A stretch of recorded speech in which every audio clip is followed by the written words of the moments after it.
আজকে বাংলাদেশ যে ঘটনাটা অপ্রীতিকর ঘটনা, একটা অস্থির পরিস্থিতি তৈরি হয়েছে, সেই অস্থির পরিস্থিতির মূল কারণ হচ্ছে চাকরি সংরক্ষণ ইস্যু।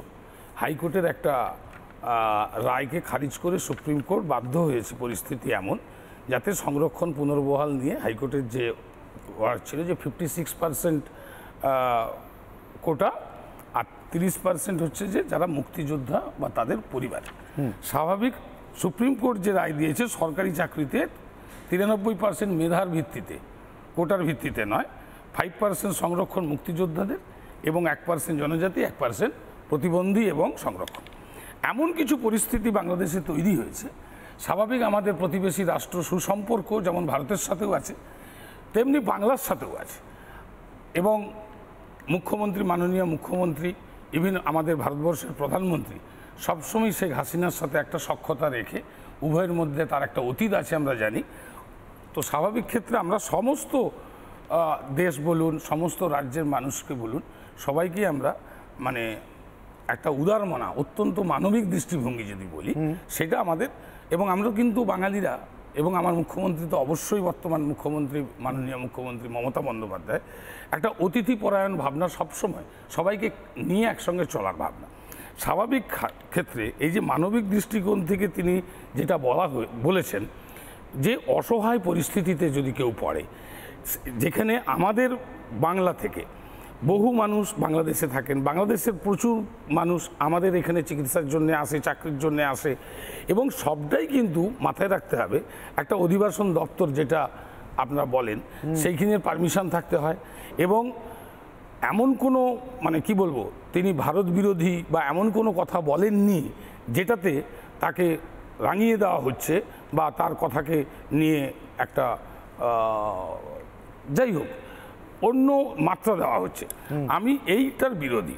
মানুষের আপদে বিপদে যে পাশে থাকায় সেই হচ্ছে বন্ধু। ঠিক আছে, মানবিকতার জন্য যেটা আপনি বললেন যে, এবং রাষ্ট্রের যে নীতি আছে সেটার মধ্যে থেকেই ব্যবস্থাগুলো, আপনি ঠিকই বলেছেন, যেটা বলার কথা সেটাই বলেছেন। কিন্তু আপনাকে একটা জিনিস শুধু জিজ্ঞেস করার, যে বাংলাদেশে এখন সম্প্রতি যেটা চলছে, আর বাংলাদেশের মধ্যেও কিছু তো এমন তত্ত্ব আছে যারা ভারত বিরোধী, সেটা বাংলাদেশের অভ্যন্তরীণ রাজনীতি, সেটা বাংলাদেশের ইন্টারনাল পলিটিক্স। কিন্তু আমরা জানি যে বাংলাদেশের মধ্যে কিছু ফোর্সেস আছে যারা অ্যান্টি ইন্ডিয়া ফোর্সেস আছে, এবং আজকে বাংলাদেশের ইন্টারনাল পলিটিক্সের মধ্যে তাদের একটা অবস্থান দাঁড়িয়েছে, তারা শেখ হাসিনাকে অপোজ করুক বা সাপোর্ট সামথিং যাই হোক। কিন্তু যে অ্যান্টি ইন্ডিয়া ফোর্সেস যদি এখন আশ্রয় চায়, নিরাপত্তা চায়, তো সেখানে মাননীয় মুখ্যমন্ত্রী কি করবেন? আমাদের আবারও বলছি, ভারত বিরোধী কোনো শক্তি আমরা তাদেরকে সমর্থন করি না। একটা সাধারণ মানুষকে যদি আমি জঙ্গি করে ভেবে নিই, আপনি তো কিছু করছেন না, আমরা কিছু করছি না, তারাই সেই যারা অসহায় অবস্থা। ভালো ভালো কবিতার কথা বললে হবে না যে অসহায় বুক দরদ আমার ফেটে যাচ্ছে, বাংলা ভাষা 21শে ফেব্রুয়ারি তো ভুলো না গো বাংলা ভাষা, এইসব গাল ভরা কথা দিয়ে হবে না। বাস্তব হচ্ছে আওয়ামী লীগের যে সরকার, সেটা বাংলাদেশের রাজনীতির মধ্যে দিয়ে যেভাবেই তৈরি হোক, ওই দেশে গণতন্ত্র আছে, নেই, থাকবে না, আমাদের মাথা ব্যথা নয়। কিন্তু যে আজকে যে এক্সিস্টিং গভর্নমেন্ট আওয়ামী লীগের, সেটা ভারত সরকারের মিত্র সরকার, এবং আজকে ওরা যারা বিরোধিতা করছে আওয়ামী লীগকে বাংলাদেশে, গোটা পৃথিবী জানছে, তারা স্লোগান দিয়েছে ভারত যাদের মামা বাড়ি, বাংলাদেশ ছাড়ো তাড়াতাড়ি। তার মানে একটা বিরাট বড় এলিমেন্ট আছে যারা শেখ হাসিনা সরকারকে বিরোধিতা করছে বাংলাদেশে, তারা ভারত বিরোধী শক্তি, এবং তাদের প্রচ্ছন্ন মদত দিচ্ছে জামাত এবং জিহাদ, জেএমবি বাংলাদেশ, জামাতে মুজাহিদিন বাংলাদেশ, তাদের প্রচ্ছন্ন মদত আজকে শেখ হাসিনা বিরোধী আন্দোলন হচ্ছে। এবং শেখ হাসিনা যখন চাপ সৃষ্টি করছে, তাহলে অসহায় কারা হলো? বাংলাদেশের রাজনীতির আজকে অসহায় হলো জামাত, জিহাদ, বিএনপি এবং ভারত বিরোধী শক্তিগুলো অসহায় হলো, এবং তারাই পশ্চিমবঙ্গে আসবে। আর মাননীয় মুখ্যমন্ত্রী যে সিএনআরসি বিরোধিতা করেছিল, এই জামাত জিহাদিদের পশ্চিমবাংলা আশ্রয় দেবেন জলের মতন পরিষ্কার। কোনো জঙ্গি গোষ্ঠী অথবা জঙ্গি গোষ্ঠীর মদতদাতা বা সমর্থক একটা অংশ, তাদের দেশের জনসংখ্যার একটা অংশ এসে করা নাড়ে, কেন্দ্রীয় সরকারের প্রবল আপত্তি থাকে যে তাদেরকে আমাদের দেশে তারা ঢুকতে দেবেন না, আশ্রয় দেবেন না।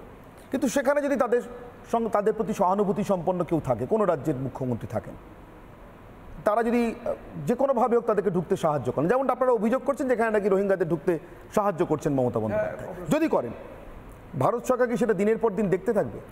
আমার তো ব্যক্তিগত মত ভারত সরকারকে এটার সঙ্গে সঙ্গে কগনিসেন্স নেওয়া উচিত, কারণ আমাদের এই যে ফেডারেল স্ট্রাকচারের মধ্যে অ্যাটলিস্ট এখন অবধি যা আমরা জানি, যা আমি জানি, সেটা হচ্ছে foreign policy, international affairs, international relations union গভর্নমেন্টের দায়িত্বের মধ্যে পড়ে, গভর্নমেন্ট অফ ইন্ডিয়া। এরকম একটা কোনো একজন রাজ্যের মুখ্যমন্ত্রী বলে দেবেন যে এটা ভারতের বর্ডার নয়, এটা পশ্চিমবাংলার বর্ডার, আর তাই আমি যা ইচ্ছা তা করবো, এটা অদ্ভুত ধরনের বিষয়। যে ভারত রাষ্ট্র গঠন হয়েছে 1947-এ, আমি ধরে নিলাম স্বাধীন হওয়ার পর সেটাকে অফিসিয়ালি আমি ভারত রাষ্ট্র ধরছি, যদিও তার অনেক আগে থেকেই তার অস্তিত্ব রয়েছে। 1956-তে স্টেট রিঅর্গানাইজেশন অ্যাক্ট হচ্ছে, সেখানে আলাদা আলাদা রাজ্যের কি বাউন্ডারি হবে, তার কি লিমিটেশন থাকবে, কি কোন ভাষার জনগোষ্ঠী প্রধান হলে কোন রাজ্যে তারা প্রধান হচ্ছে, এইভাবে পুরোটা ভাগ হচ্ছে।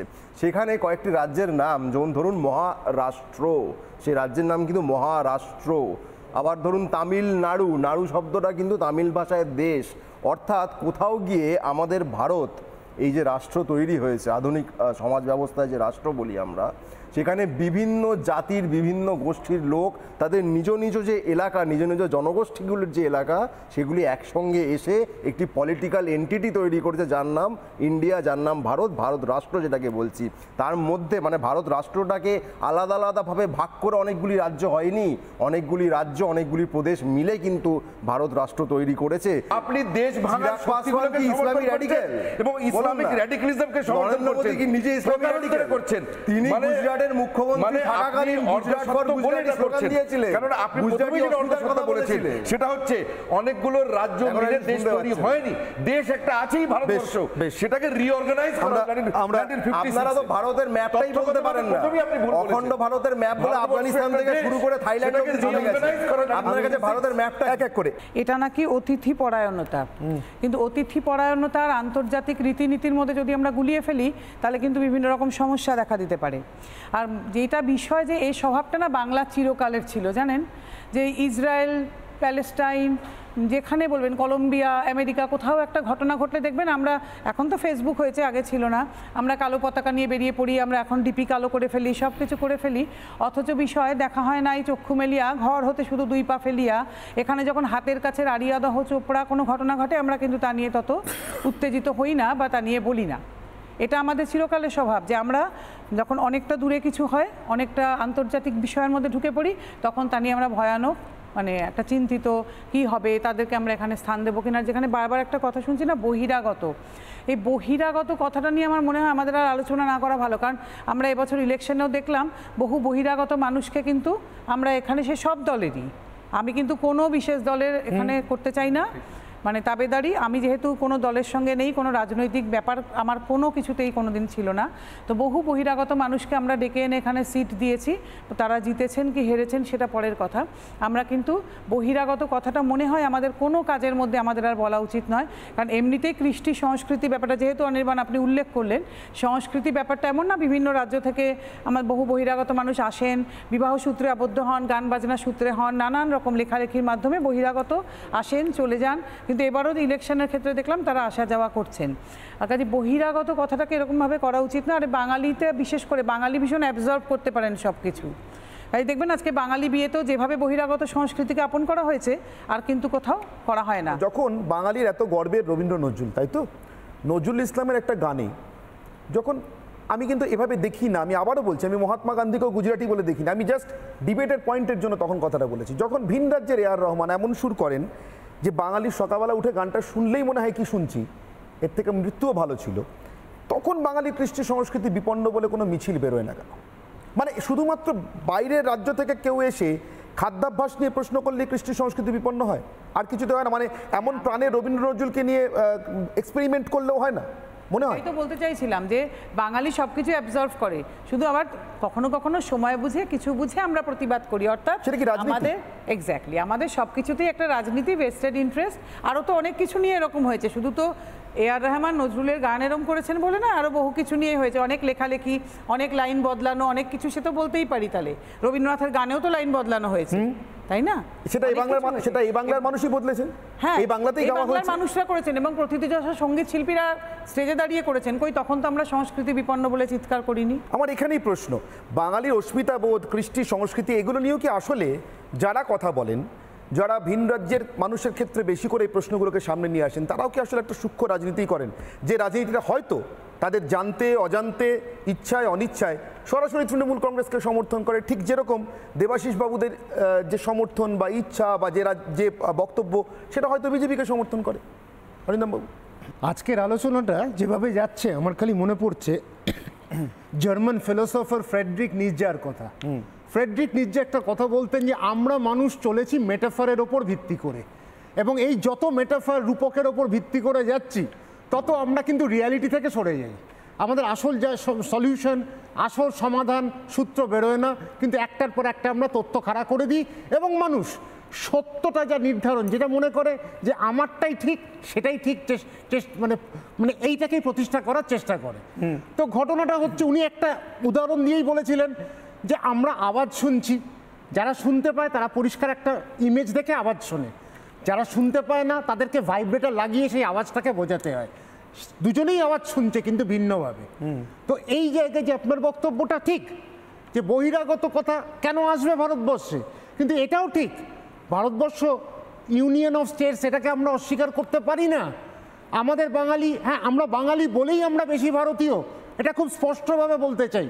আর একটা কথা, বহিরাগত এসে তারা যদি বাঙালি না হয়, তারা যদি এখানে কোনো বাঙালির ওপর অত্যাচার করে, হিন্দি আগ্রাসন, উর্দু আগ্রাসন চলে, হ্যাঁ নিশ্চয়ই সেখানে প্রতিবাদ হওয়া দরকার। বাংলা ভাষা, বাংলা সংস্কৃতি, বাংলার চাকরি, বাংলার শিক্ষা যদি হাত থেকে কেড়ে নেয় সেই জিনিসটা আপত্তিকর। আচ্ছা, আমি একজন রেসপন্সিবল সিটিজেন। এখন আমরা জেনারেলি কি চাই? প্রত্যেকেই চাই, যেটা শুনবেন, প্রত্যেকেই যে চাই এটা হচ্ছে যে আমরা শান্তিপূর্ণভাবে এখানে থাকবো। That is the nutshell of everything, is that আমরা শান্তিপূর্ণভাবে এখানে থাকবো। এখন শান্তিটা কিভাবে আসবে? তার লট অফ ফ্যাক্টরস, প্রচুর ফ্যাক্টরস রয়েছে যে শান্তি কীভাবে আনা যায়। একটা জায়গায় গণ্ডগোল হচ্ছে, দেখুন ঠিক আছে গণ্ডগোল হয়েছে, নর্মাল চ্যানেল, পুলিশ এসছে, পুলিশ আসার আগে আমরা দেখছি যে ওখানে একজন লোক এসে বা দুজন লোক এসে তার জিনিসটাকে মিটমাট করে দিল, চলে গেল। না, এই লোকগুলো কে? এই লোকগুলো হচ্ছে যে লোকাল, ওখানকার whatever the clubs are there, syndicates are there, তারা রয়েছে, তারা এসে মিটমাট করে গেল। না, আপনি হয়তো বলতে পারবেন বাহ এরা তো ভালো কাজ করেছে, এসে গন্ডগোলটা মিটমাট করে দিয়ে চলে গেল। না, is it really you think that is desirable? কালকেই এই লোকগুলো ফ্র্যাঙ্কেনস্টাইন হবে বা হয়েছে, হয়ে আমাদের ওপরে ডিফারেন্ট টাইপ অফ প্রেশার ঢালবে, which you are seen today. মানে আপনি বলছেন এটার পিছনেও বহিরাগত অ্যাঙ্গেল আছে? Yes, frankly so. একটু আগে একজন ডিসকাশনে বললেন যে বহিরাগতরা আমরা কি করে বুঝবো তারা এক্সট্রিমিস্ট কিনা বা তাদের কোনো খারাপ উদ্দেশ্য আছে কিনা। এটা আমাদের করতে হবে। আমরা যদি একটা ওপেন একটা ওদের প্ল্যাটফর্ম দিয়ে দিলাম যে আপনারা চলে আসুন, হ্যাঁ ওয়েলকাম করছি, there has to be some scrutiny. আমার প্রশ্নটা সমীর বাবুর কাছে, উনি যথেষ্ট জোর দিচ্ছিলেন একটা জায়গায়, সেটা নিঃসন্দেহে একটি মানবিক ঘোষণা মুখ্যমন্ত্রী যেটা করেছেন, সে নিয়ে হয়তো কোনো দ্বিমত থাকতে পারে না। তবে যেভাবে আমরা দেখছি যে অর্থনৈতিক অস্থিরতা বাংলাদেশে ছড়িয়ে পড়ছে, যেটা এই ডিসকাশনে খুব একটা উঠে আসলো না, সেই অর্থনীতির জায়গা থেকে, যেহেতু অর্থনীতি আমার বিষয়, সেখান থেকেই আমার সমীরবাবুর কাছে একটা প্রশ্ন থাকবে। কিপিং অ্যাসাইড দেবাশিসবাবু যেসব বললেন যে অ্যান্টি ইন্ডিয়ান সেন্টিমেন্ট, সবকে, কূটনীতি, পররাষ্ট্রনীতি সবকে দূরে সরিয়ে রেখে যে এইরকম একটা অস্থির অর্থনৈতিক রাষ্ট্রের দিকে এই দ্বার খুলে দেওয়া মনোভাব, কতটা আমাদের বঙ্গীয় অর্থনীতিকে আমরা সেই আঁচ থেকে বাঁচাতে পারবো, কতটা ইমিউন, সেটার দিকেই আমার প্রশ্নটা থাকবে সমীরবাবুর কাছে। একদম সরাসরি ভালো প্রশ্ন। আগেই জানিয়েছিল মুখ্যমন্ত্রী, যদি মুখ্যমন্ত্রীর কথাটা আপনি ভালো করে শোনেন, যেখানে বিদেশ নীতির বিষয়টা কেন্দ্রের হাতে, পরিষ্কার কোড আনকোড তিনি বলছেন। আমি যা বলেছি মানবিকতার খাতিরে 2013 এবং 2014 সালে জ্বালাও পোড়াও করে কয়েকশো মানুষকে কিন্তু হত্যা করা হয়েছিল বাংলাদেশে। সেখানে তাদের নিশানা ছিল তাদের দেশের অর্থনীতিটাকে পঙ্গু করে দেওয়া। এখানেও কিন্তু হয়তো এই আন্দোলনের বীজ কোথায় লুকানো আছে ভবিষ্যৎ তদন্ত বলে দেবে। কিন্তু আমার খুব ভালো লেগেছে প্রশ্নটা, যে ভারতের সীমান্তে এই যে পেট্রাপোল, এই যে আমাদের বাংলা থেকে মাল যাতায়াত, বিশেষ করে পেঁয়াজ বলুন, গম বলুন, যেগুলো তাদের এই দুই দেশে বা ওদের দিক থেকে যে ইলিশ মাছ, এই যে বর্ষাকাল আসছে, ওই যে একটা আদান প্রদান অর্থনৈতিক দুই দেশের যে একটা সুন্দর সম্পর্ক, এই জায়গাটাতে কিন্তু অবশ্যই আমি আবারও বলছি, দেশের স্বার্থে বিএসএফ অবশ্যই স্থানীয় প্রশাসন, রাজ্যেরও একটা কোলাবোরেশন দরকার। সহযোগিতা সহমর্মিতা না থাকলে আমরা কোনো সময়ই কোনো কিছুকে আটকাতে পারবো না।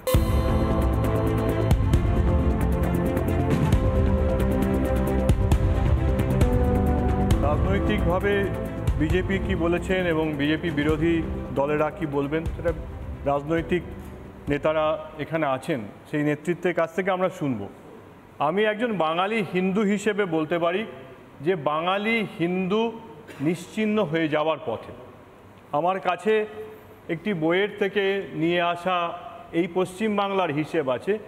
বিমল প্রামাণিক বহুদিন ধরে এই ডেমোগ্রাফির ওপরে গবেষণা করছিলেন, 2021 সালে বইটা লিখেছেন হিন্দু ডিসেন্ডেন্ট।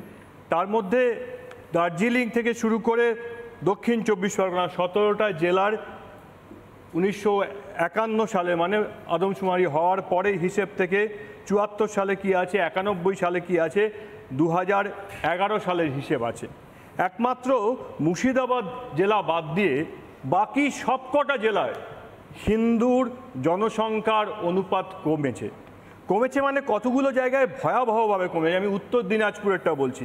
উত্তর দিনাজপুরে 1951 সালে ছিল 69.30%। সেটা 2011 সালের যে সেন্সাস, যে আদমশুমারি, তাতে 49.92% হয়েছে। তাই প্রত্যেকটা জায়গায় পশ্চিমবাংলায়, আমার পূর্ব বাংলারও হিসেব আছে, কারণ ওটা যেটা করেছিলেন তারা করেছিলেন centre for research in Indo Bangladesh relations.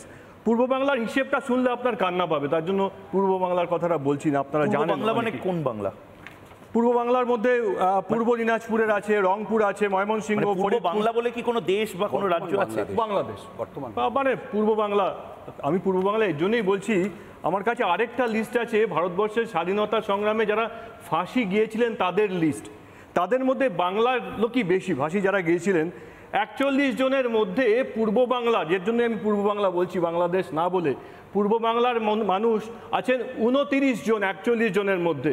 আমার ভারতবর্ষকে স্বাধীন করার জন্য যাদের আপনি পূর্ব বাংলা বলে বাংলাদেশ বলতে বারণ করছেন, সেখানকার মানুষেরা, সেখানকার হিন্দু, বাংলাভাষী হিন্দুরা 29 জন, সব বাংলাভাষী হিন্দুর নাম আছে।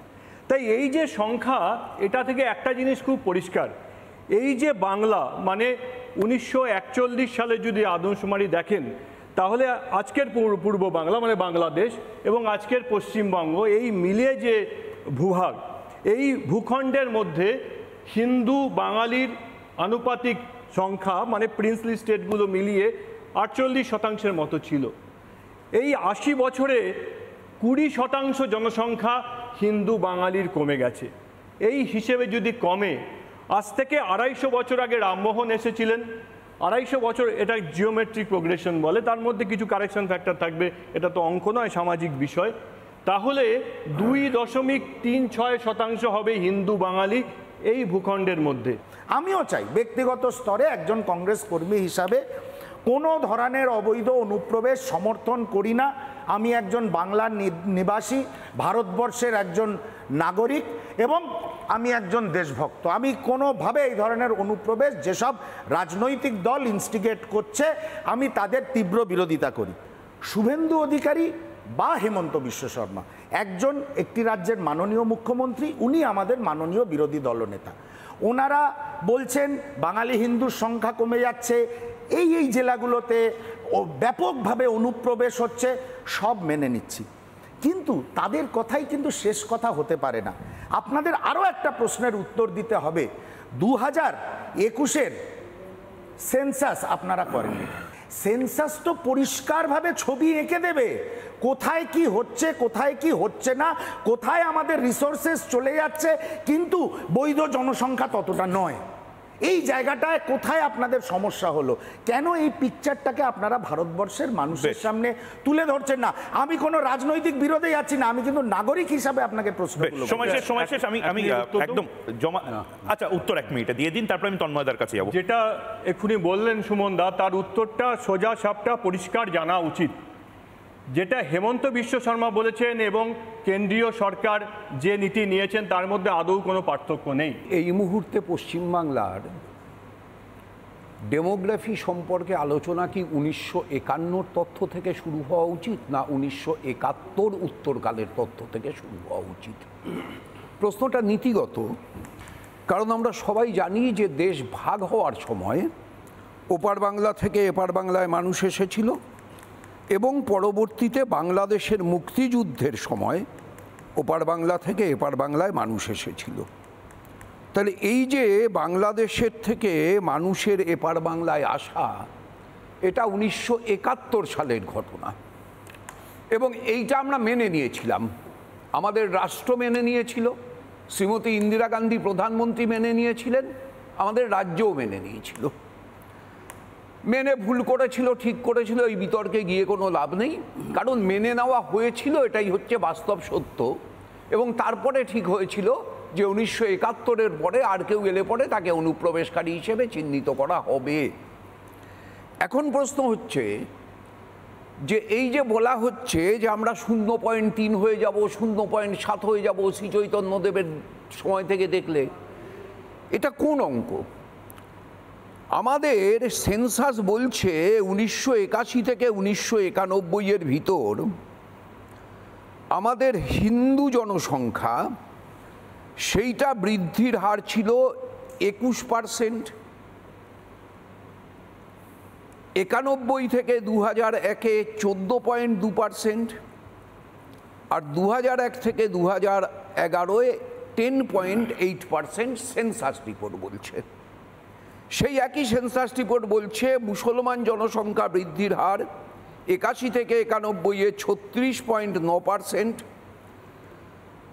91 থেকে 2001-এ 25.9%, 2001 থেকে 2011-এ 21.8%। তাহলে দেখা যাচ্ছে সংখ্যাতত্ত্বের হিসাবে দুটোই কমছে। এখন এই যে হাইপোথেসিসটা চালানো হয় যে এইটা বাড়ছে ওইটা কমছে, ব্যাপারটা এইটা না, ব্যাপারটা দুটোই কমছে। আপনার এই যে ভারত বাংলাদেশ সীমান্ত, এর ভিতর সবচাইতে বেশি ওপেন সীমান্ত এলাকা পশ্চিমবাংলায়। কার দোষে? পশ্চিমবাংলায় 30 বছরের কংগ্রেস সরকার, 34 বছরের বামফ্রন্ট সরকার, 13 বছরের তৃণমূল সরকার। কার দোষ? ভারত বাংলাদেশ সীমান্তকে আপনি ওপেন করে রেখেছেন, আর আপনি ওখান থেকে দিল্লি থেকে হেমন্ত বিশ্ব শর্মা তার প্রতিনিধি হিসেবে এই কথা বলছেন কেন? আপনি সীমান্ত আটকান, অনুপ্রবেশ তো সব আটকে যাবে। সীমান্ত পাহারা দিচ্ছে আপনার বিএসএফ, সেই বিএসএফ এলাও করছে, তাতে কাটমানির ব্যবহার হচ্ছে। একদম তন্ময়, আমি অন্যদিকে যাচ্ছি। পশ্চিমবাংলায় 72 জায়গায় কাঁটাতার লাগাতে দিচ্ছেন না মমতা ব্যানার্জির সরকার, প্রবলভাবে আমি আপত্তি জানাচ্ছি। 72টি জায়গায় কাঁটাতার লাগাতে দিচ্ছে না। আপনি গোসাবায় চলে যান, গোসাবায় তৃণমূলের নেতা শওকত মোল্লার মদতপুষ্ট মিরাজুল এবং রানা, তাদের নেতৃত্বে মানুষ পিছু বাংলাদেশ থেকে আনা হচ্ছে, বিশেষ করে টেকনাফ ক্যাম্পে যে রোহিঙ্গা শরণার্থী শিবির আছে সেখান থেকে 20,000 টাকার বিনিময়ে এ রাজ্যে প্রবেশ করানো হচ্ছে। আমরা যারা আদি মুসলমান, আমরা যারা এ রাজ্যের, আমাদের মধ্যে ভ্রাতৃত্ববোধ ছিল, আমাদের মধ্যে ভালোবাসা ছিল, আমাদের মধ্যে ঐক্য ছিল, হিন্দু মুসলমানের মধ্যে ভ্রাতৃত্ববোধ। আজকের দুর্গাপুজোর সময় বিজয় দশমীর দিন জিষ্ণুদাকে মিষ্টি মুখ করাতাম, শ্রমিকদাকে মিষ্টি মুখ করাতাম, তন্ময়দাদের মিষ্টি মুখ করাতাম। 13 বছরে কি এমন হলো যে সেই ভ্রাতৃত্ববোধ বিভাজন তৈরি হয়ে গেল? যে চেয়ারে বসেছিলেন চিত্তরঞ্জন দাসের মতো একজন মহাপুরুষ, যে চেয়ারে বসেছিলেন নেতাজি সুভাষচন্দ্রের মতো একজন দেশনায়ক, রাষ্ট্রনায়ক, সেই চেয়ারে বসে ফিরাদ হাকিম ববি, মনিকা মুখার্জির পুত্র, তিনি দাওয়াতে ইসলামে হিন্দুদের আবেদন করছেন, দাওয়াতে ইসলামের দাওয়াত দিচ্ছেন। আচ্ছা, আমি জানতে চাই যে ফিরাদ হাকিম ববি সকালবেলায় শিবের মাথায় জল ঢালে, সন্ধ্যাবেলায় কালী পুজো করে, আবার তার পরের দিন পার্ক সার্কাসের মসজিদে গিয়ে মমতা বন্দ্যোপাধ্যায়কে নিয়ে নামাজ পড়ার অভিনয় করে হিজাব পরে ঘোমটা টেনে মুসলমান ভোট ব্যাংক হিসাবে ব্যবহার করেছে। তন্ময় দ্বারা 34 বছরে ক্ষমতায় ছিল, আমাদেরকে ফুটবলের মতো ব্যবহার করেছে। আর 13 বছরের মমতা বন্দ্যোপাধ্যায় ক্ষমতা থাকার পরে আমাদেরকে তেজপাতার মতো ব্যবহার করেছে। আজকের মরছে কারা পশ্চিমবাংলার বুকে? মুসলমান। মারছে কারা পশ্চিমবাংলার বুকে? মুসলমান। চলে যান না বিজেপি করার অপরাধে বকটুইতে, লালশেখ পঞ্চায়েত নির্বাচনে তৃণমূলের হারমাত বাহিনীর হাতে খুন হয়েছিলেন। এবারের লোকসভা নির্বাচনের পরে শীতলকুচিতে একটি মুসলিম মহিলা, তার নাম রেহানা খাতুন, শুধুমাত্র বিজেপি করার অপরাধে তাকে 1 কিলোমিটার উলঙ্গ অবস্থায় হাঁটিয়ে নিয়ে যাওয়া হয়েছিল। গোটা পশ্চিমবাংলার ডেমোক্রেসি চেঞ্জ করা হচ্ছে, পশ্চিমবাংলার মানচিত্র চেঞ্জ করা হচ্ছে। আমার কাছে এই বিষয়ে একটু অবাক লাগে যে আজকে আমাদের এইখানে দাঁড়িয়ে এটা আলোচনা করতে হচ্ছে যে একজন ধর্মের ভিত্তিতে কোন ধর্মের সংখ্যা বাড়ছে, কোন ধর্মের সংখ্যা কমছে। কিন্তু এই সংখ্যা বাড়ছে বা কমছে, এখানে তো ভারতবর্ষে তো উত্তর কোরিয়ার কিমের মতন শাসন চলে না। এইটা গণতান্ত্রিক দেশ এবং এই দেশের যে আইন, আমরা আগে টিভিতে অ্যাডভার্টাইজ দেখতাম হাম দো হামারা 3, তারপরে আমরা অ্যাডভার্টাইজ দেখতাম হাম দো হামারা 2, এখন সেখানে এসে হাম দো হামারা 1, এই ধরনের বিভিন্ন অ্যাডভার্টাইজ আমরা দেখেছি। কিন্তু ভারত সরকারের পক্ষ থেকে ফ্যামিলি কোনো প্ল্যানিং করা আছে যে একজন সন্তান একজন কি সাপোর্ট তৃণমূল সাপোর্ট করবে? না, আমি বলছি করবে, আমি বলছি যে এরকম কোনো আইন তো নেই। আমি বলছি ফ্যামিলি প্ল্যানিং গভর্নমেন্টের কোনো ইনস্ট্রাকশন আছে যে পরিবারে একজন সন্তানই থাকতে হবে, তার বেশি সন্তান প্রসব করা যাবে না। সেখানে হিন্দু বাড়ছে না মুসলমান বাড়ছে, মুসলমান বাড়ছে না হিন্দু বাড়ছে, এইটা আলোচনা না করে আমাদের ভাবার দরকার যে সেন্সাস কি বলছে। 2011 সালে কংগ্রেস গভর্নমেন্টের সময় সেন্সাস হয়েছে, কিন্তু কোনো একটা অজ্ঞাত কারণে আমরা দেখতে পাই নরেন্দ্র মোদী এতদিন ক্ষমতা থাকার পরও তারা সেন্সাস প্রকাশ করলো না। এবং যখন আমরা এই কাঁটাতারের বেড়া ফেন্সিং করতে দিচ্ছে না, এই বিভিন্ন বিষয়গুলো উল্লেখ হচ্ছে, সেখানে আমরা জানি যে আসামে প্রায় 11টা জায়গায় ফেন্সিং করা হয়নি, সেখান থেকে অনুপ্রবেশ ঘটছে। বলছি এই অনুপ্রবেশ ঘটানোর দায়টা কার? অনুপ্রবেশে বিএসএফ দায়িত্ব থাকে, কলকাতা পুলিশ দায়িত্ব থাকে না, পশ্চিমবঙ্গ পুলিশ দায়িত্ব থাকে না। তাহলে সেই অনুপ্রবেশ দিনের পর দিন যদি ঘটে থাকে, সেখানে মমতা বন্দ্যোপাধ্যায়ের দোষটা কোথায়? 50 সালে ডক্টর বিধানচন্দ্র রায়কে নেহেরু অত্যন্ত কড়া ভাষায় একটা চিঠি লিখলেন যে তুমি ওখানে হিন্দু শরণার্থীদের আশ্রয় দিচ্ছ বাংলায় এত বেশি করে, যেটা ভারতবর্ষের মূল চিন্তাভাবনার বা ভারতীয় সংবিধানের যে আত্মা সেটার বিরোধী। It is detrimental to the basic fundamental of Indian philosophy. আমার দল এটা এটা এটা পণ্ডিত নেহরুকে নিজের লেখার চিঠি ডক্টর লিখেছেন বিধানচন্দ্র রায়কে, যদিও বিধানচন্দ্র রায় সেটার সেই চিঠির খুব একটা গুরুত্ব দেননি, তিনি তার মতো করে কাজ করে চলে গিয়েছিলেন। এখন আমি বলছি প্রশ্নটা শুধু হিন্দু মুসলমানের নয়, একটা মানসিকতা। যদি নজরুল ইসলামের শ্যামাসঙ্গীত লিখতে অসুবিধা না হতে পারে, যদি সৈয়দ মুস্তাফা আলীর কোনো আরবি ফার্সি শব্দ ব্যবহার না করেও তার মতো একজন প্রতিভাবান মানুষ বাঙালির চেতনে, বাঙালির মননে আজকে তিনি একটা প্রতিষ্ঠা পেতে পারেন, তাহলে আমরা এখানে হঠাৎ ভয় পাচ্ছি কেন? পরিবর্তনটা কেন হচ্ছে? পরিবর্তন হচ্ছে যে কিছু কিছু ভাষা বদলে যাচ্ছে। দেখুন, আমি বসিরহাটের 17 মাসের এমএলএ ছিলাম। আপনি একজন মুসলমান, আমি এখানে দায়িত্ব নিয়ে বলছি, একজন মুসলমান বসিরহাটের বার করতে পারবেন না যিনি আমার সম্পর্কে আমার বিরুদ্ধে কথা বলবেন। আমি হেরে গেছি ওখানে, একজন পারবেন না আপনি। আমি এটা আমার challenge on the floor of the house, একজন মুসলমান আমার বিরুদ্ধে কথা বলবে না।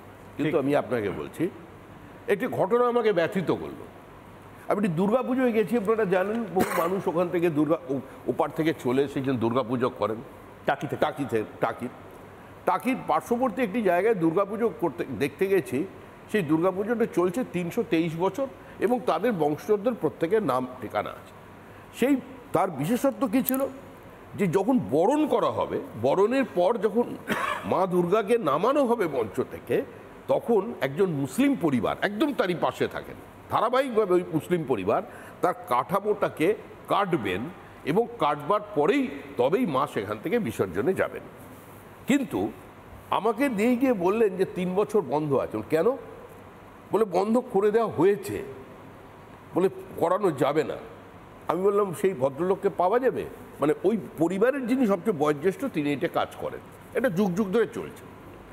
আমি তার কাছে গেলাম, একজন অসতিপর বৃদ্ধ আমাকে দেখা মাত্র লুঙ্গি পরা অবস্থায় খালি গায়ে ঝরঝর করে কাঁদতে শুরু করলেন, বলে জানেন এই পরিবারদের সঙ্গে আমার সম্পর্ক কি আছে, কিন্তু আজকে এটা বন্ধ করে দেওয়া। আজকে দিগঙ্গায় দাঁড়িয়ে প্রকাশ্যে মিটিং চলছে। এই দেশ আমাদের ছিল, এই দেশ আমাদের ছিল, ব্রিটিশরা আমাদের হাত থেকে এই ক্ষমতা নিয়ে গেছে, আমাদের হাত গিয়ে ক্ষমতা ফিরিয়ে আনতে হবে। প্রশ্নটা এই জায়গায়, একটা মানসিকতার পরিবর্তন হচ্ছে, ডেমোগ্রাফিক চেঞ্জেস তো আছেই, একটা আন্তর্জাতিক চক্রান্ত আছে, যেটা সোহরাওয়ার্দীর স্বপ্ন দেখেছিল 1946 সালে, সেই স্বপ্নকে তারা বাস্তবায়িত করতে চায়। এই আন্তর্জাতিক চক্রান্ত যদি কেউ বললেন নেই, আমার কিছু সেখানে বলার নেই। আপনি বলছেন মমতা বন্দ্যোপাধ্যায় অনুপ্রবেশ নিয়ে তিনি সমস্ত কাগজ স্পিকারের টেবিলের উপরে ছুঁড়ে পড়লেন, আর সেই মমতা বন্দ্যোপাধ্যায় আজকে বলছেন অনুপ্রবেশ আবার কি, এ তো ওপার বাংলার মানুষ যাবে আসবে মিলাবে মিলিবে। শেখ হাসিনা বোলপুরে প্রধানমন্ত্রীর পাশে বসে বলে গেলেন যে কেন থাকতে পারবে না, আমরা এত লক্ষ মানুষ যদি খেতে পাই তাহলে রোহিঙ্গারা কেন এখানে থাকতে পারবে না। তিনি প্রকাশ্যে প্রধানমন্ত্রীকে শুনিয়ে দিয়ে গেলেন যে তোমরা বিরোধিতা করছো, আমরা এটাকে মানছি। আজকে শেখ হাসিনা রোহিঙ্গাদের থেকে মুক্তি পেতে চাইছে, আজকে তিনি পেতে পারছেন না। এখন আমার কথা হচ্ছে যে পররাষ্ট্র নীতি নিয়ে, দেশের আভ্যন্তরীণ রাজনীতি নিয়ে বিতর্ক হতে পারে, কিন্তু পররাষ্ট্র নীতি নিয়ে কোনোদিন ভারতবর্ষে আজকের যে পরিস্থিতি, এই পরিস্থিতি তৈরি হয়। পশ্চিমবঙ্গবাসীরা আজকে নিজ ভূমে পরবাসী হয়ে গেছে, এবং এই নিজ ভূমে পরবাসী হওয়ার কারণেই হোক, বা আমরা যদি খুব রিসেন্ট পাস্টে দেখি যে পশ্চিমবঙ্গে সংস্কৃতিগত বৈষম্য ঘটছে, এবং সেখানে কোনো একটি নির্দিষ্ট সম্প্রদায়ের শরীয়তি শাসনকে পেনিট্রেট করানো হচ্ছে, এবং স্কুলের পাঠ্য বইয়ে সেখানে বিভিন্ন রকমের ভাষা প্রয়োগ করা হচ্ছে। এবং আমরা যদি দেখি রিসেন্ট পাস্টে মব লিঞ্চিংয়ের কথাই আপনি বলছেন, মব লিঞ্চিংয়ের মতো ঘটনা ঘটছে, এবং সেখানে গণপিটুনির মতো ঘটনা ঘটছে, এবং স্কুলের নির্দিষ্ট ইউনিফর্ম পরে না আসার জন্য শিক্ষক মশাই বললে সেই শিক্ষক মশাইয়ের বিরুদ্ধে অ্যারেস্ট করানো হচ্ছে। এটা কি পশ্চিমবঙ্গের সংস্কৃতি? আমি এটা জানতে চাইছি। আমি একদম সংক্ষেপে এই জায়গাটা ধরে সুমন রায়চৌধুরীর কাছে যাবো। সুমন বাবু, আবারও বলছি, আপনার হয়তো কম্পালশন থাকতে পারে, কিন্তু এই ভদ্রলোক যে কথাটা বললেন সেটা আজ আপনার ঘরেও হয়তো আসতে পারে। আমি ময়ূক একটা কথাই বলি, এখানে বিভিন্ন বিন্যাস, হিন্দু মুসলমান অনেক আলোচনা হলো। একটু এই কাসেম আলী সাহেবও বললেন, কেউ ওনাদের তেজপাতার মতন ব্যবহার করেছে, কেউ আমের মতন, কেউ আপেলের মতন, বিভিন্ন ধরনের বিশেষণ দিয়েছেন। আমি কাসেম ভাইকে একটা প্রশ্ন করব। না না, আমি ওর মধ্যেই আমার উত্তর, ওর মধ্যেই এক্সট্রা টাইম নেব না, এক্সট্রা টাইম নেব না। কি হয়েছে জানেন তো, কি হয়েছে? কিছু কিছু মানুষ, কোনো সম্প্রদায়ের মানুষ দেখেছে সরকারকে খুশি করতে পারলে আমাকে লেখাপড়া করতে হবে না, চাকরির খোঁজ করতে হবে না, ব্যবসার খোঁজ করতে হবে না, বৈধ ব্যবসা করতে হবে না, তাহলে এদের সঙ্গেই থাকো। সেইটা করতে গিয়ে একটা চেন অফ মানে ইয়েকে, লোকজনকে তারা পিছিয়ে দিয়েছে, তারপরে সেই সম্প্রদায়টা স্কেপগোট হয়েছে। এটা শুধু যারা ব্যবহার করছে তাদের দোষ না। আর আমি যদি সুযোগ পাই যে কাসেম ভাইকে ব্যবহার করলে আমার রাজনৈতিক উন্নতি হবে, এদের দিয়ে আমি ফলস ভোটিং করাতে পারবো, এদের দিয়ে আমি পুকুর বোঝাতে পারবো, ভেড়ি বোঝাতে পারবো, আমি ছেড়ে দেবো? অনুপ্রবেশ ঠেকানোর দায়িত্ব রাজ্য সরকারের নয়, সেটা কেন্দ্রীয় সরকারের। এটা বারবার আপনারা বুঝুন, আপনারা শিক্ষিত মানুষ। লজিক্যালি বলুন, শ্রমিক ভট্টাচার্য এতটা সেন্সিবলি একটা কথা বললেন, সেই কথাটা এটাও আমি সহমত শ্রমিকদের সঙ্গে, একদম সহমত। আটকাতে পারবেন না, কেন্দ্রীয় সরকারে আপনি আসলেও পারবেন না বলছে শ্রমিক ভট্টাচার্য। একদম আমি শ্রমিকদের সঙ্গে। তাহলে কেন কোঅর্ডিনেশনটা হচ্ছে না? আমি শ্রমিকদের সৌরভপ্রিয়দা, আপনি একটা জিনিস বুঝুন, এখানে আমি একা ক্যামেরার সামনে আছি, তার মানে এই নয় যে আমি গোটা শোটা করতে পারছি। ক্যামেরাটা অফ থাকলে আমি শো করতে পারবো না, পিসিআরএম যারা রয়েছেন তারা না থাকলে। এটা কোঅর্ডিনেশনের গেম, আপনারা কোঅর্ডিনেশন কেন করছেন না? এটাই তো আমার কথা। সেখানে রাজ্য সরকার এবং কেন্দ্রীয় সরকার উভয় কোনো সিদ্ধান্ত নিয়েছে কি, এবং তার জন্য লোকসভায় বা বিধানসভায় কোনো প্রস্তাব পাশ হয়েছে কি যে অনুপ্রবেশ ঘটানো হচ্ছে, রাজ্য সরকারের দোষ আছে? হচ্ছে এই ধরনের কোনো ঘটনা কিন্তু 2011 সাল, 1947 থেকে 2011 সালের ভিতর পশ্চিমবাংলায় ঘটেনি, ঘটেছে তারপরে।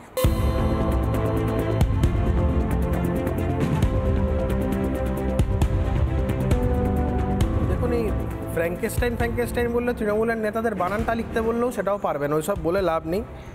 লাল চুল কানে দুল তৃণমূলের যে ট্রেডিশনটা বাংলায় চলছে, সব জয়ন্ত ফয়ন্ত এর বাইরে কেউ নয়। তৃণমূলের নেতারা বা উটকো ছটকা বা যারা সদ্য সদ্য লালচুল কানে দুল যারা সমস্ত উঠে টুটে আসছে, তাদের একটা মাথায় ঢুকে গেছে যে আরে অনুব্রত মণ্ডল তো এই সমস্ত কথাবার্তা বলেই জেড ক্যাটাগরির সুরক্ষা পেয়েছে, অনুব্রত মণ্ডলের স্ট্যাটাস বেড়েছে, দেশ দুনিয়া জুড়ে সবাই অনুব্রত মণ্ডলকে চিনেছে। কী জন্য চিনেছে? অনুব্রত মণ্ডল কোনো সমাজসেবামূলক কাজ করার জন্য চিনেছে না।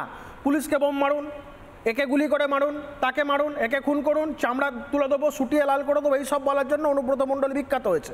তো এই সমস্ত নেতারাও ভাবছে আমরাও যদি এই সমস্ত করে যাই, আমাদের নেতারা পাশে দাঁড়িয়ে বলবে মাথায় অক্সিজেন, হাইড্রোজেন, কার্বন ডাইঅক্সাইড এগুলো কম টম যায়, এসব বলবে, শাস্তি কোথাও হবে না।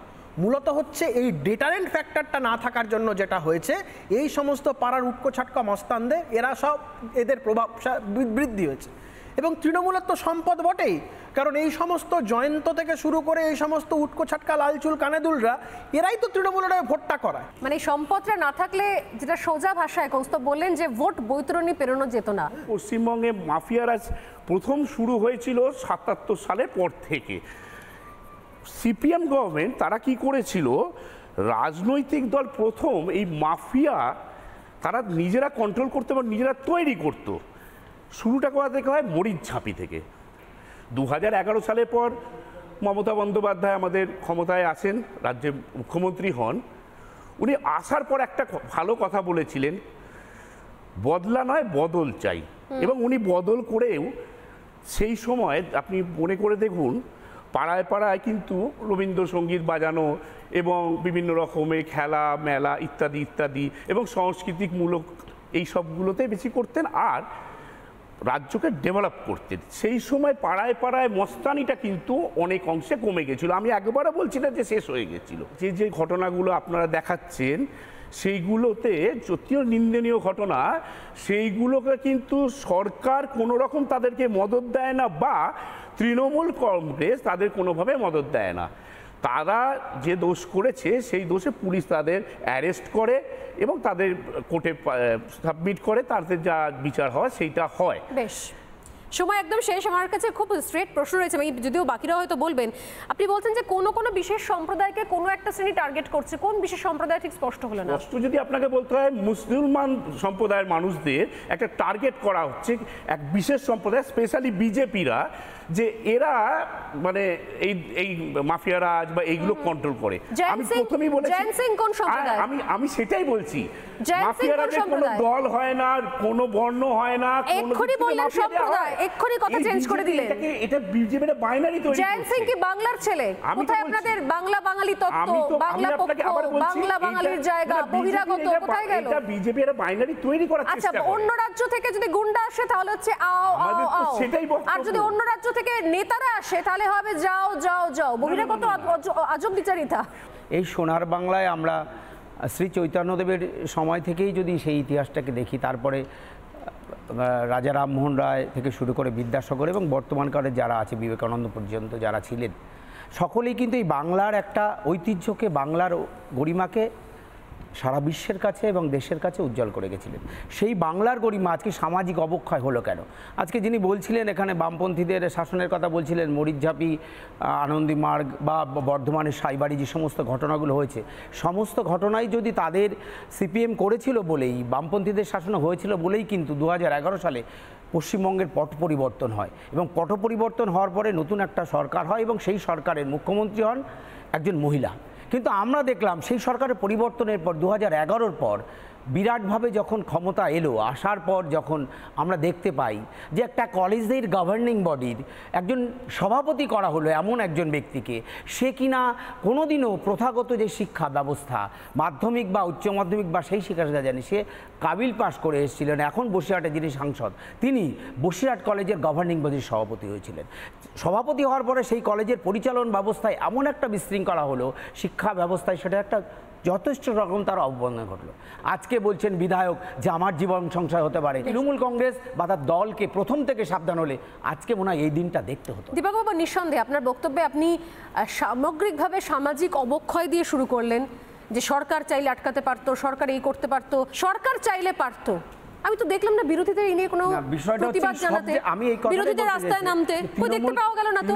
তাহলে শুধু সরকারের উপর দোষ দিচ্ছেন কেন? বিরোধীরাও তো একই দোষে দুষ্ট, তারাও এগুলো হতে দিয়েছে দীর্ঘদিন ধরে। তৃণমূল কংগ্রেসের নেতারাই কিন্তু সব ক্ষেত্রে জড়িত। আমি এই বিষয়টাই তুলতে এনেছি যে রাজনৈতিক নিয়ন্ত্রণ যদি সরকারের দলের মাধ্যমে সরকারি দল পরিচালিত তারা যদি নিয়ন্ত্রণ করতে পারতো তাহলে আজকে মনে হয় এই অবস্থার সৃষ্টি হতো না।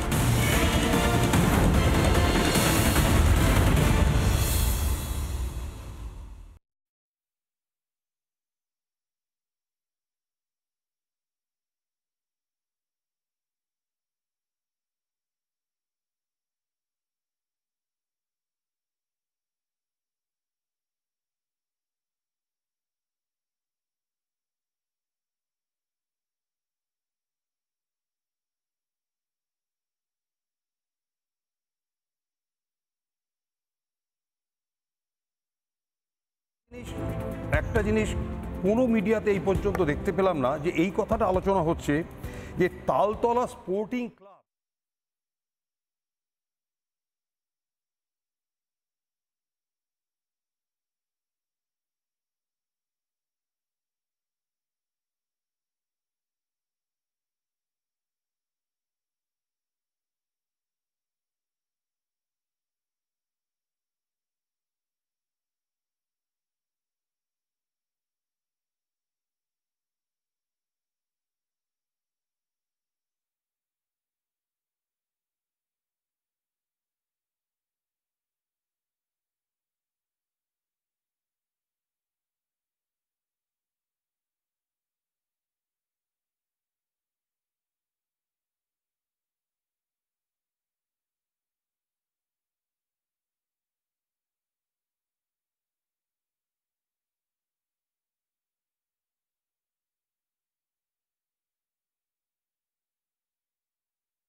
একটা জিনিস কোনো মিডিয়াতে এই পর্যন্ত দেখতে পেলাম না যে এই কথাটা আলোচনা হচ্ছে যে তালতলা স্পোর্টিং ক্লাব যেখানে ঘটনাগুলো হচ্ছে এই তালতলা স্পোর্টিং ক্লাবটা হলো কোত্থেকে। তালতলা আমি যতটুকু খবর নিয়েছি সেটা হচ্ছে তালতলা স্পোর্টিং ক্লাবটা হচ্ছে ওখানকার পৌরসভার জায়গায় তৈরি করা এবং পৌরসভায় নিজেই তৈরি করে দিয়েছিল 2011 সালের আগে এবং সেখানে এখন পর্যন্ত অর্থাৎ এখন একটা নতুন স্ট্রেন হচ্ছে যে পৌরসভা থেকে ক্লাব তৈরি করে দেওয়া হচ্ছে, সেই তৈরিতে সেখানে ক্লাবের ভিতরে অসামাজিক কাজ হচ্ছে এবং প্রচণ্ড পরিমাণে অত্যাচার হচ্ছে, সাধারণের তোলাবাজির ঠেক হয়েছে। এইটা কেন কামারহাটি পৌরসভা তালতলা স্পোর্টিং ক্লাবটাকে রাখতে পারলো, নাম্বার ওয়ান। নাম্বার টু হচ্ছে এখন পর্যন্ত একজন লোক হাইকোর্ট কিংবা কোনো কোর্টে কিংবা কোনো মিডিয়াতে এই প্রশ্নটা আসলো না যে তালতলা স্পোর্টিং ক্লাবের এগেনস্টে ক্লাবগতভাবে এর অ্যাকশন নেওয়া দরকার আছে? ঠিক। আপনারা ভাবুন যে আপনারা আমাদের জন্য কি পলিটিক্যাল ডিসকোর্স ছেড়ে যাচ্ছেন। একটা দেশে বা একটা রাজ্যে পলিটিক্যাল ডিসকোর্স ঠিক করে শাসক দল। আমাদের রাজ্যে শাসক দল কি ডিসকোর্স ছেড়ে যাচ্ছে, আমরা যারা রাজনীতি বিমুখ হচ্ছি না, আমরা যারা রাজনীতিকে ভালোবাসছি, আমরা যারা ছাত্র সমাজ যারা মনে করছি রাজনীতিকে দূষণমুক্ত করা যায়, তারা কী নিয়ে আলোচনা করার কথা ছিল আজকে? দ্রব্যমূল্য বৃদ্ধি নিয়ে, শিক্ষা, স্বাস্থ্য, আমরা কিছু পলিসি রিফর্ম নিয়ে আজকে কথা বলতাম, কিন্তু তা নয়। আজকে আমরা কী নিয়ে কথা বলছি? কোন জয়ন্ত সিং কোন একটা ছেলের নিম্নাঙ্গে সাঁড়াশি দিয়ে নাকি চেপে ধরেছে, সেটা ভুল, সেইটা বলার জন্য আজকে আমাকে এখানে দাঁড়িয়ে থাকতে হচ্ছে। আর ওপাশের মানুষরা কিছুজন এটাকে জাস্টিফাই করছেন, কিছুজন করছেন না, বলছেন ভুল। তৃণমূল কিংবা তৃণমূলের নেতারা ভালো দাম পেলে নিজের মা বাবাকেও বেচে দেবে। তো এইসব জয়ন্ত সিং কিংবা এই জেসিবিরা, এরা তাদের হাতের ময়লা ব্যবহার করবে, ব্যবহার শেষ হলে ছুঁড়ে ফেলে দেবে। যেমন জয়ন্ত সিংকে মদন মিত্ররা ছুঁড়ে ফেলে দিয়েছেন, সৌগতবাবুরা ছুঁড়ে ফেলে দিয়েছেন। দেখুন, মদন মিত্ররা ভোটের সময় বলেছিলেন দমদম দাওয়াইয়ের কথা। এবারে এই মদন মিত্ররা কি রাস্তায় নেমে দমদম দাওয়াই দেয়? দেয় না। বা কিংবা ওআরএস খাওয়ানোর কথা ইত্যাদি বলেছিলেন, এটা কিন্তু মদন মিত্ররা করে না। কিংবা মদন মিত্রের ছেলেরা, মদন মিত্র নিজের ছেলেকে রাস্তায় লেলিয়ে দেন না যে তোরা গিয়ে মারপিট কর, তুই গিয়ে ছাপ্পা দে। কাদের করে? দেখবেন আপনার বাড়ির পাশের ছেলেটা যারা আনএমপ্লয়েড, তাদেরকেই নেতারা ধরে আনবে। আপনি দেখলে চিনতে পারবেন তাদের মানে তাদের রূপ, যে এরা যে তৃণমূলের হয় ইন্টার্নশিপ করছে একটা, সেটা কিন্তু আপনি দেখলে বুঝতে পারবেন। কি এদের গাল ভরা দাড়ি, দেখবেন হাতে একটা বালা, 5টা আঙুলে 10টা সোনার আংটি, দিলেই বুঝতে পারবেন এরা তৃণমূলের হয়, দালালি করে। আমি এইটুকুই বলছি, দিনের শেষে কিন্তু সেই বুদ্ধিমান নেতারা তারা কিন্তু রাস্তায় নেমে মারামারি করেন না, আনটিল অ্যান্ড আনলেস তারা যদি গবেট হয়। এবারে সোহম চক্রবর্তী এবারে আমার উপরে কেস করতে পারেন তাকে গবেট বলার জন্য, সেটা অন্য ব্যাপার, সে কেস করলে স্বাগত ওনাকে। আমি আজকে প্যারোডি করি, আমি তৃণমূলের এগেনস্টে কথা বলি, আমি শাসক দলের এগেনস্টে কথা বলি, সেটা তৃণমূল হোক বিজেপি হোক, যদি কখনো সিপিএমের হয়ে বলার দরকার হবে আমি সেটাও বলবো। আমি বলি আজ কালকে হতে পারে আমাকেও পার্টি অফিসে তুলে নিয়ে পেটালো, উত্তম মধ্যম পেটালো, করতে পারে, কারণ ওরা 29টা সিট পেয়েছে। বেশ, যদি পাড়ায় পাড়ায় আজকে সন্দেশখালি হচ্ছিল, আমরা বলছি ওটা তো দ্বীপ অঞ্চল, ওটা বর্ডার এরিয়া, নোনা জল রয়েছে, ভেরি রয়েছে, ঠিক আমরা নিজেদের সঙ্গে মেলাতে পারবো না। যখন চোপড়ায় হলো আমরা তখনও বলছি আরে ওটা তো প্রান্তিক জায়গা। এবার এই যদি অবস্থা হয়, এবার তো কামারহাটি অব্দি চলে আসছে খবর। আমি জানি না যে পাড়ায় পাড়ায় এলাকা এলাকায় কতগুলি ধরনের খবর রয়েছে। এনসিআরপি রিপোর্ট অনুযায়ী কিন্তু এখানে সবথেকে সুরক্ষিত, আপনি মানুন আর না মানুন, হ্যাঁ বলছি 2-1টা ঘটনা ঘটেছে, কিন্তু তার মানে এই নয় 2-1টা ঘটনাটি আপনি সমস্ত পশ্চিমবঙ্গে ঘটছে এটা তো বলতে পারেন না। সত্যি কথা, এনসিআরবি রিপোর্ট অনুযায়ী এখানে মহিলারা সবথেকে বেশি সুরক্ষিত।